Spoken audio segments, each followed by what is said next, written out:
रूप हर रोज सज धज कर अकेले ही कहाँ जाती है। मुझे इसका पता लगाना ही होगा। चलो मैं आज इसका पीछा करती हूँ।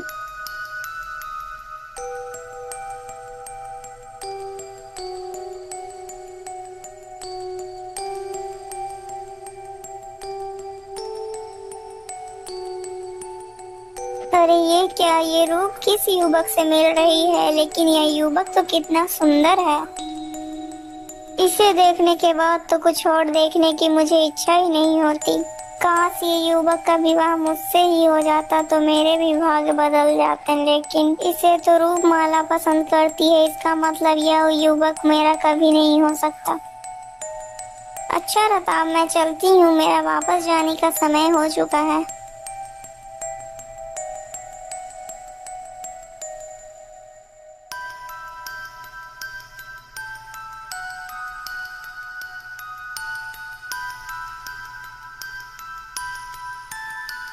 चलो मैं इस युवक का पीछा करती हूँ और मैं देखती हूँ कि आखिर ये इंसान कहाँ रहता है।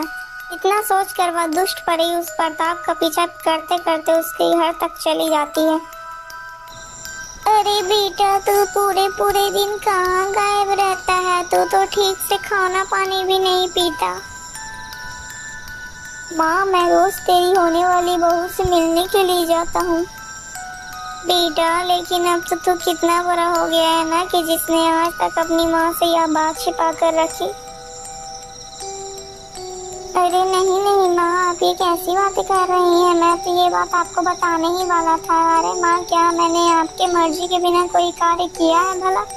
अरे माँ, अगर आप कह दो तो तेरे लिए तो हजारों लड़कियां कुर्बान हैं, लेकिन आपको मैं कभी नहीं छोड़ूंगा माँ। नहीं नहीं मेरे पुत्र, भला मेरे लिए तेरी खुशी से बढ़कर कुछ हो सकता है? जहाँ तू खुश है वहाँ मैं भी खुश हूँ।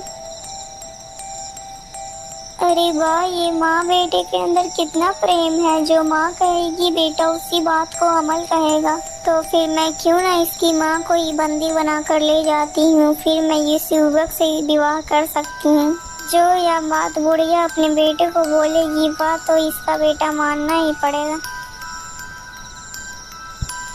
जैसे ही आधी रात गुजरती है तब दुष्ट परी अपनी जादुई छड़ी से उसकी माँ को उठा कर ले जाती है।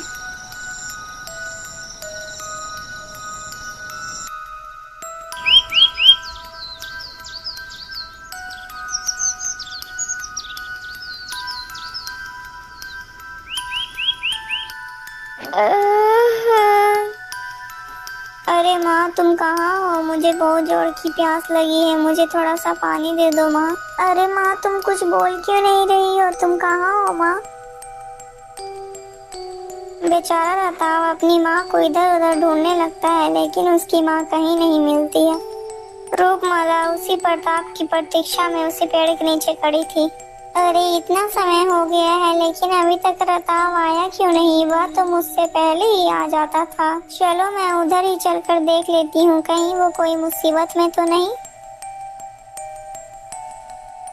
रूपमाला जल्दी से प्रताप के घर जाती है और वो देखती है कि प्रताप बैठकर रो रहा है। अरे प्रताप, क्या हुआ? तुम क्यों रो रहे हो? क्या बात है? अरे रूप, मैं तुम्हें क्या बताऊँ, मेरी माँ पता नहीं कहाँ चली गई है। मैंने सब जगह ढूंढ लिया है पर मेरी माँ कहीं नहीं मिली। यदि मेरी माँ को कुछ हो गया तो मैं अभी जीवित नहीं रह पाऊंगा। तुम शांत हो जाओ प्रताप, मैं अभी तुम्हारी माँ की पता लगाती हूँ कि वो कहाँ पर है। रूपमाला तुरंत ही अपनी जादुई छड़ी से उसकी माँ का पता लगाती है।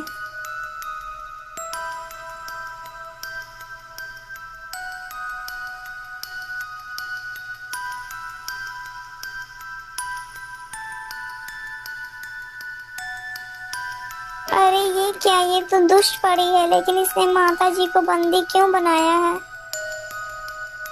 रूप, तुम कुछ भी करके मेरी माँ को वापस ले आओ, मैं तेरा ये एहसान कभी नहीं भूलूंगा। आप चिंता बिल्कुल भी नहीं कीजिए, मैं आपकी माँ को जरूर वापस ले आऊंगी। आप बस मेरी यहीं पर प्रतीक्षा कीजिएगा, मैं तुरंत आ जाती हूँ यहाँ। इतना कहकर रूपमाला दुष्ट परी के पास जाती है।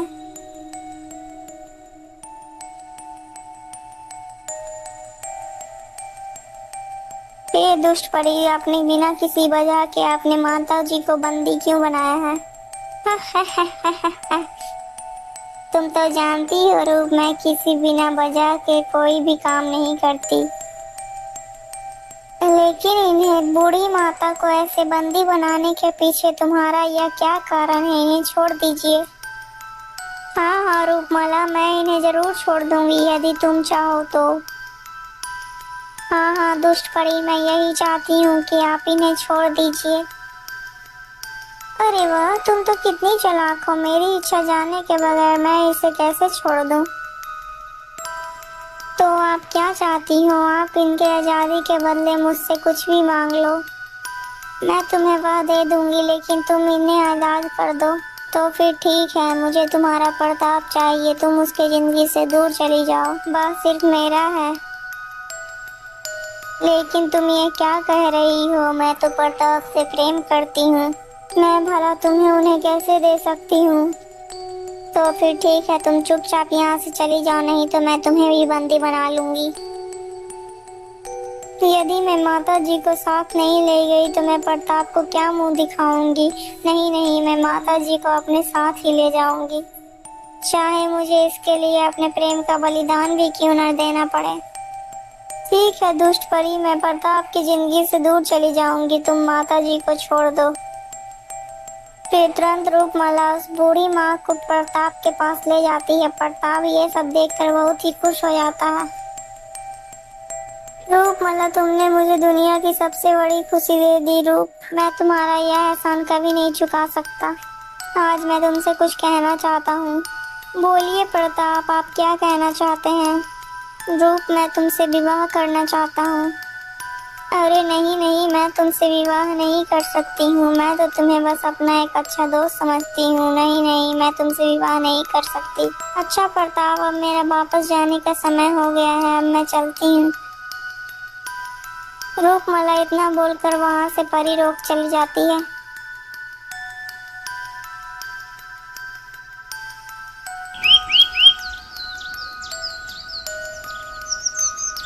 इसी प्रकार 2-3 दिन गुजर जाते हैं, लेकिन रूपमाला प्रताप से मिलने के लिए वहां नहीं आती है।